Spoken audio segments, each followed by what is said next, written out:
Welcome to Family Gamer TV. I'm with Danny, lead designer on Invizimals. Hello. Now, we've heard of Invizimals before, but I think at this E3 there's some fresh announcements, and it seems like we're sort of upping things in various ways. Yeah, so basically what we're doing is we're taking Invizimals to the next level by actually building not one, but at least 3 games. On one end, of course, we're bringing Invizimals to PS Vita, and that's going to be Invizimals The Alliance, which we're going to be showing here at E3. On the second side, we're doing Invizimals The Lost Kingdom, which is an adventure on PlayStation 3, a classic jump and run and adventure in which you're going to be able to turn into an Invisimal. Okay. And on the third side, we're also showing the Invizimals app, which is an app which works with trading cards, in which kids can actually collect cards, and actually those cards represent the Invizimals, and you can play with them.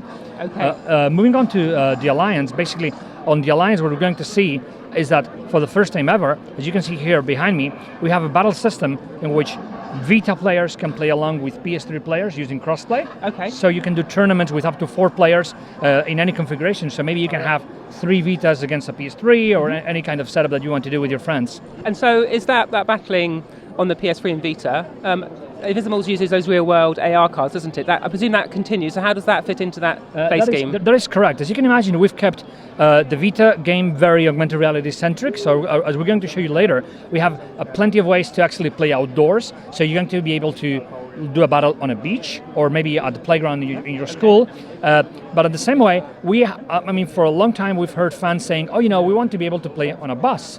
And on a bus is not the most comfortable way to actually play with augmented reality. So that's the reason why we have both augmented reality and also arenas that you can unlock that allow you to play with no augmented reality. So do you get both arenas and augmented reality in the same package? So if you buy the Vita game, you can do both?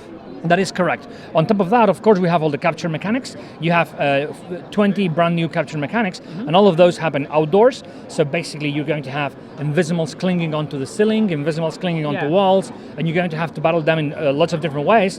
And that's where all the innovation about Invizimals comes from. We feel that really every time a kid sees an Invizimals capture, it's kind of like a dream come true of, oh, I had never seen something like this before. Yeah, there's a real magical sense to that. There you go. Remember, it's a game for 8 to 10-year-olds. So at that age, they really do believe the magic. Yeah.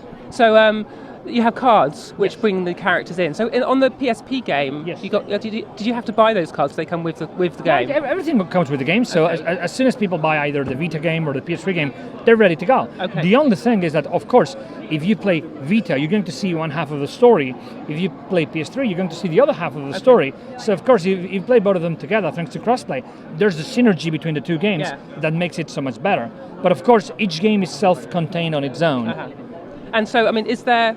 I understand that it extends beyond just the video game space into trading cards or toys. Yeah. What's happening there? The way we see it, we're big fans of people who have worked not so much in products, but in universes. So, for example, J.R.R. Tolkien with Lord of the Rings, he spent all his life just building a universe, which was very coherent. It's the same way with us. We don't think about Invizimals as a video game. We're now working on trading cards. We're working on TV shows. So are the cards there? Yeah, pick one up.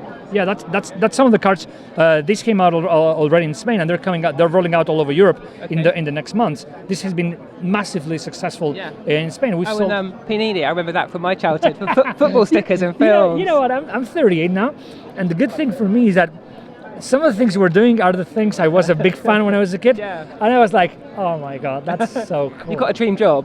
Yeah, first time you see a kid, hunting Invizimals in the street, it's kind of like tear comes down and it's kind of like, I can die happy. I've done something that makes sense. It really makes me super happy to do games for young kids because of this sense of fascination that kids do possess.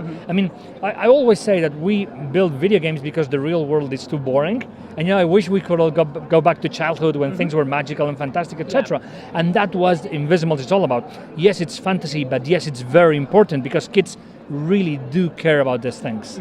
And so, just to sort of finish that story about what Invizimals is, so we've got the trading cards, we've got the Vita game, PS3 game, got battles, and you've got the story. And there's also a TV element. Is there like a cartoon? That is correct. So we are now working on a TV show, which is basically the adventures of the hunters. The Invizimals universe now revolves around something called the Alliance. The Alliance is the secret society of all the invisible hunters in the world. And those hunters come together to actually cross over via shadow gates into the Invizimals universe and go there in hunting trips and exploration trips. And that's the element we're going to explore in this TV show, which is coming out later this year. And is that a worldwide release? That is correct.